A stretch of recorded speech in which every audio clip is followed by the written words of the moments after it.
Dando uma passada rápida aqui, onde tem uns trem da cidade. E lá vem um.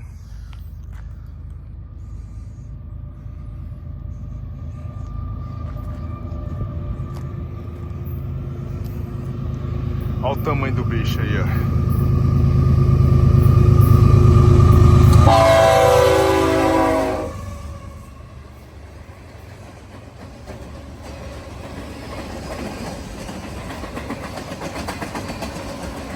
Ele passa dentro da cidade fazendo barulho.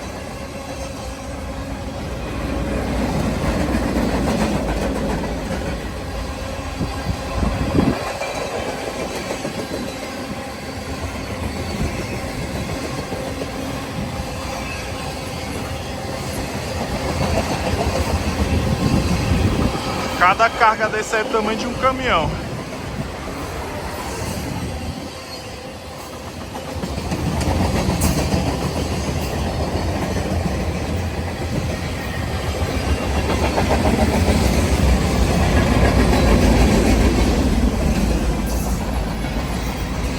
Aqui é outro espalhado. Continua.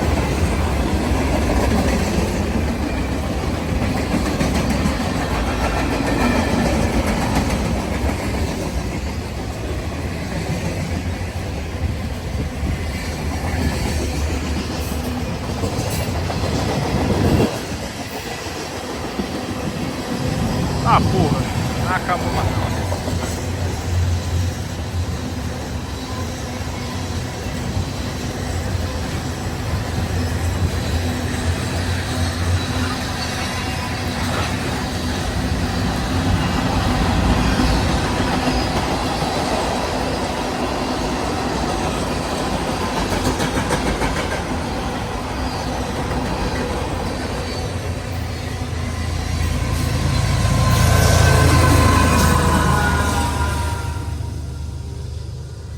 E é isso. Esse sistema ferroviário facilita muita coisa. Adianta também.